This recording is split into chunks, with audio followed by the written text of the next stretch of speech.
Student welcome back to your channel science Gurukul. So आज का हमारा चैप्टर जो कि चल रहा है क्लास 10 का फिजिक्स का magnetic effect of electric current, जिसमें आज हम पढ़ने वाले हैं magnetic field due to a straight current carry conductor. इससे पिछले पार्ट में हमने दिया इंट्रोडक्शन, उससे फिर पढ़ा हमने मैग्नेट क्या होती है, फिर मैग्नेट की प्रॉपर्टी, फिर मैग्नेटिक फील्ड क्या होती है और मैग्नेटिक फील्ड लाइंस, ये सब हम कवर कर चुके हैं, स्टडी कर चुके हैं। तो आज की वीडियो में इस चैप्टर का इंपॉर्टेंट टॉपिक और एक और इम्पोर्टेंट टॉपिक हो चुका है जो कि है और स्टेट एक्सपेरिमेंट इससे पिछले पार्ट्स में। आज का हमारा जो इम्पोर्टेंट टॉपिक है जो कि है करंट कैरी कंडक्टर, जो कि एक स्ट्रेट है, उस वो किस टाइप की मैग्नेटिक फील्ड प्रोड्यूस करता है, क्या पैटर्न होता है उसके अराउंड, और उस मैग्नेटिक फील्ड लाइन की डायरेक्शन कैसे निकाल सकते हैं हम, जो भी उसकी मैग्नेटिक फील्ड है वो सब हम आज स्टडी करने वाले हैं। तो आपके सामने दो डायग्राम हैं जिसमें हमने करंट कैरी कंडक्टर लिया स्ट्रेट, यानी कौन सा होगा, वायर क्या है, एक स्ट्रेट वायर लिया हमने कॉपर की जो कि इंसुलेटेड वायर है। क्या करा, एक कार्डबोर्ड लिया, ऐसे कार्डबोर्ड के बीच में एक होल किया और ये हमारी कॉपर की वायर, उसको पास करा है ऐसे जैसे दिख रहा है डायग्राम में। ये कार्डबोर्ड है, कार्डबोर्ड में बीच में होल किया, ये वायर पास कराई है, फिर उसको कनेक्ट किया स्विच, फिर बैटरी से, और इस कार्डबोर्ड के ऊपर हमने स्प्रिंकल कर दिया अपने आयरन फ्लेक्स पता ही, आयरन के छोटे छोटे टुकड़े वो स्प्रिंकल कर दिए हैं। तो जब हम ये एक्सपेरिमेंट परफॉर्म कर रहे हैं डायग्राम ए में, तो हम ये देख रहे हैं इसमें कोई करंट फ्लो नहीं हो रहा, कोई करंट फ्लो नहीं कर रहा, तो इसमें जो आयरन फ्लेक्स है वो रैंडमली जैसे डाले वैसे ही हैं, वैसे ही फैले हुए इधर उधर, तो उसमें कोई एक ऐसा कि पर्टिकुलर पैटर्न एब्जॉर्ब नहीं हो रहा है जब कोई करंट नहीं है। क्योंकि क्यों नहीं हो रहा, क्योंकि उन्हें कोई इफेक्ट नहीं हो रहा वहाँ पर, क्योंकि यहाँ पे कोई मैग्नेटिक फील्ड प्रोड्यूस ही नहीं हो रही। हमने पढ़ा था और इस एक्सपेरिमेंट में जब भी वायर में करंट फ्लो होता है, जब भी वो उसके अराउंड मैग्नेटिक फील्ड प्रोड्यूस करता है, तो करंट नहीं तो कोई मैग्नेटिक फील्ड नहीं, कोई मैग्नेटिक फील्ड नहीं तो आयरन के जो स्प्रिंकल्स हैं ये एज इट इज ही रहेंगे। डायग्राम बी में हम देख सकते हैं जब हमने करंट चालू किया, स्विच ऑन किया, तो उसमें करंट फ्लो होने लगा। करंट फ्लो हो रहा है तो यो करंट है यहाँ से चला पॉजिटिव टर्मिनल से, फिर नेगेटिव, फिर यहाँ आया, फिर यहाँ से यहाँ। तो इसमें जो आयरन फ्लेक्स थी कार्डबोर्ड पर जब करंट फ्लो होने लगा तो वो वायर के अराउंड सर्कुलर में अरेंज हो गई, सर्कल शेप में अरेंज हो गई। जैसे देख सकते हो ये आयरन फ्लेक्स है, कार्डबोर्ड पे ये वायर है, तो वायर के अराउंड ऐसे सर्कल में अरेंज हो गई हैं। तो ये इससे हमें ये पता चलता है कि जो वायर के around straight current carry conductor around magnetic field बनती है वो बनती है सर्क्यूलर। अगर ये वायर है तो इसके अराउंड मैग्नेटिक फील्ड बनेगी सर्क्यूलर, जो कि हमें इस एक्सपेरिमेंट से पता चल गया। अब हम बात करें इसकी पोलैरिटी, अगर मैग्नेटिक फील्ड बन रही है तो फिर डायरेक्शन क्या होगी, मैग्नेटिक फील्ड बन रही है तो उस फील्ड लाइंस की, जो कि ये फील्ड लाइंस है, इनकी डायरेक्शन क्या होगी। तो इसमें हम डायरेक्शन निकालते क्लॉकवाइज और एंटी क्लॉकवाइज निकालते हैं, जिसके लिए हम अपना रूल इस्तेमाल करते हैं जो कि हमारा रूल है Maxwell's right hand thumb rule. ये रूल है हमारा जो कि Maxwell right hand thumb rule. Right hand का इस्तेमाल करके हम पता लगाते हैं कि जो मैग्नेटिक फील्ड लाइन बनी है, पहला तो ये पता लगे सर्किल में, अब करंट जैसे फ्लो करेगा वैसे ही वो क्लॉकवाइज होगी, करंट पे ही डिपेंड करेगी क्लॉकवाइज बन रही है सर्कुलर जो बनना है मैग्नेटिक फील्ड या एंटी क्लॉकवाइज बनना है। तो Maxwell right hand thumb rule ये कहता है कि हम अगर हमारा थंब करंट एक ऐसे माने कि हमारे एक हाथ में क्या है, वायर, इसे हम वायर मानते हैं, इसको ऐसे होल्ड करते हैं। अगर करंट ऊपर की डायरेक्शन में तो थंब को उस डायरेक्शन में करो, तो जिस डायरेक्शन में फिंगर हमारी कर्व में है, फिंगर हमारी इनरोल्ड है, उसी डायरेक्शन में मैग्नेटिक फील्ड प्रोड्यूस होगी। अब ये मान लो ये वायर है, इसमें करंट ऊपर फ्लो कर रहा है, तो हम राइट हैंड लेंगे अपना, इसको ऐसे होल्ड करेंगे, तो थंब ऊपर करंट की डायरेक्शन में, थंब रिप्रेजेंट कर रहा है करंट की डायरेक्शन, और जो हमारी इनरोल्ड फिंगर है ये रिप्रेजेंट कर रही है मैग्नेटिक फील्ड की डायरेक्शन। तो जब करंट ऊपर है तो आप देख सकते हो मैग्नेटिक फील्ड कैसी प्रोड्यूस हो रही है, एंटी क्लॉकवाइज। अगर हम अपने सामने ऐसे करके देखें तो कैसे है ये, एंटी क्लॉकवाइज, यानी उल्टा। घड़ी कैसे चलती है ऐसे, पर ये कैसे उल्टा, एंटी क्लॉकवाइज है। तो जब करंट ऊपर होता है हम लिख सकते हैं व्हेन करंट फ्लो अपवर्ड, ऊपर की साइड, देन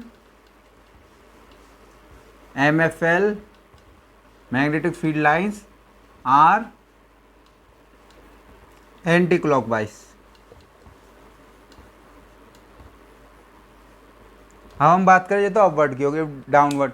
अब मान लो सेम वायर है, अब करंट कहाँ फ्लो हो रहा है, इसमें नीचे, तो हम अब ऐसे करेंगे अपना थंब को करंट की डायरेक्शन में अब इनरोल करते हैं इसे होल्ड, तो अब कैसे जा रहा है, ऐसे। अब आप ऐसे देख सकते हो किस डायरेक्शन में, ये क्लॉकवाइज, क्लॉक के सामने ऐसे करके देखो तो ये किस डायरेक्शन में जा रहा है, clockwise.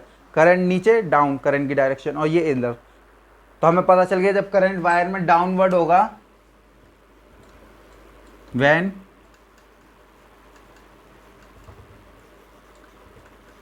Current downward, then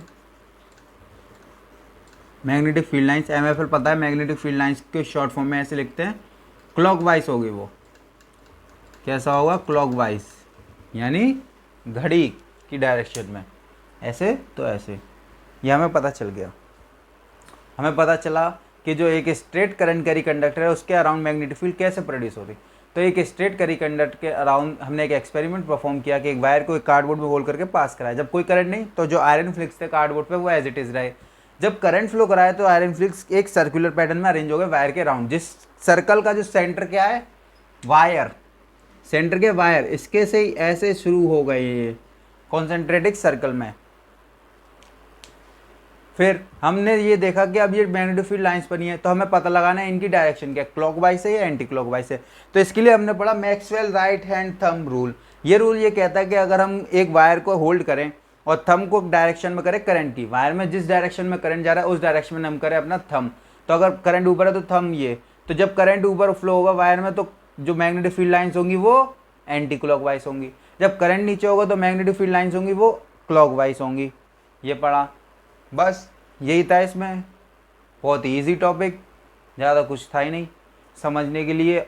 I hope समझ आ गया होगा। बहुत ही ईजी टॉपिक है। ध्यान से अगर नहीं समझ आया तो वीडियो को एक और बार समझें। इंपॉर्टेंट टॉपिक है एग्जाम के पॉइंट ऑफ व्यू से और अपनी आगे की फिजिक्स की भी पॉइंट ऑफ व्यू से बहुत इंपॉर्टेंट है। फिर इसके बाद हम पढ़ते हैं अब अपना circular loop, magnetic field due to circular loop पढ़ते हैं। तो चलिए शुरू करते हैं। उससे पहले आप इसका स्क्रीनशॉट लीजिए।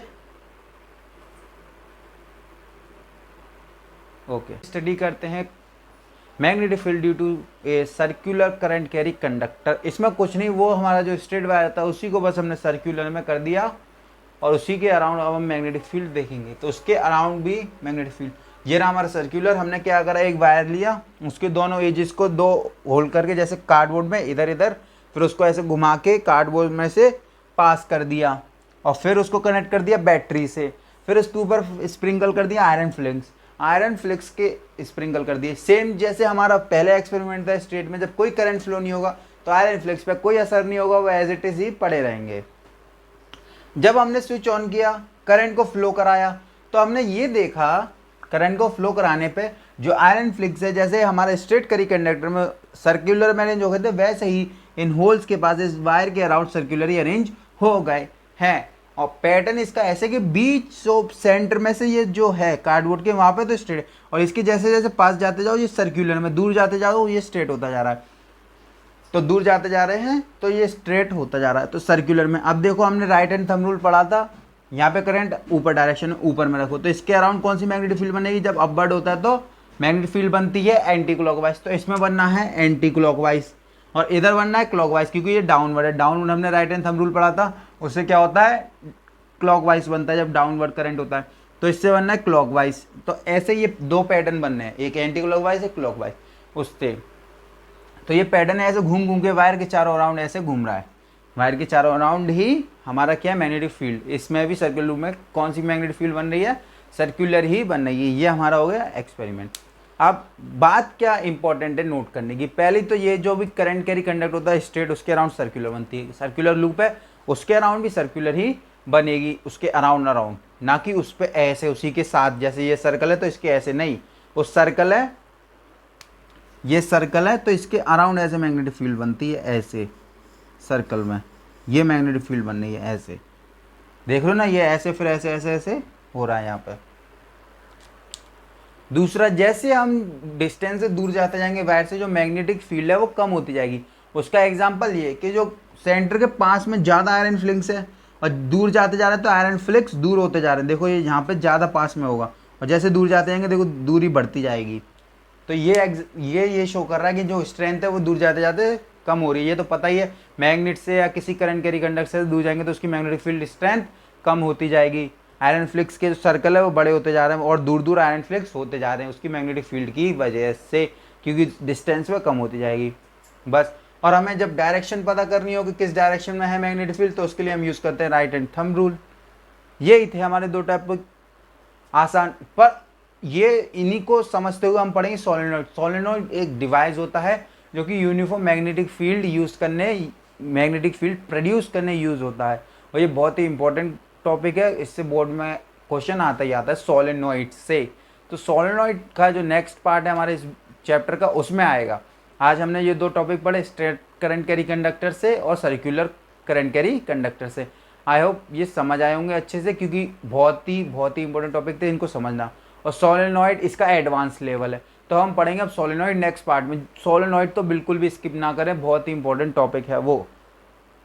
स्किप तो कोई भी पार्ट नहीं करना चाहिए, क्योंकि पार्ट पार्ट करके ही सब टॉपिक समझ आते हैं। फिजिक्स में ऐसा ही है, स्टार्टिंग से लास्ट तक मैंने आपसे पहले ही कहा था, जब तक पहला टॉपिक समझ नहीं आएगा उसके नेक्स्ट नहीं समझ आएगा। जब तक आपको ये सर्कुलर लूप और स्ट्रेट करंट कैरी कंडक्टर नहीं समझ आएगा, मैग्नेटिक फील्ड, जब तक आपको सोलेनोइड भी समझ नहीं आएगा। और सोलेनोइड समझ नहीं आएगा तो इलेक्ट्रोमैग्नेटिज्म नहीं समझ आएगा आपको, फिर आपको मोटर नहीं समझ आएगी, जनरेटर का वर्किंग क्या वो समझ नहीं आएगा। तो ये सब समझना ज़रूरी है। तो इसके लिए हमारे चैनल को सब्सक्राइब जरूर कर दें, और जिससे हमारे साथ आप बने रहे, जो भी पार्ट अपलोड हो उसको टाइम टू टाइम देखें। और पसंद आए तो लाइक करें, कोई भी डाउट हो तो कमेंट में पूछें। Till then bye and don't forget to subscribe.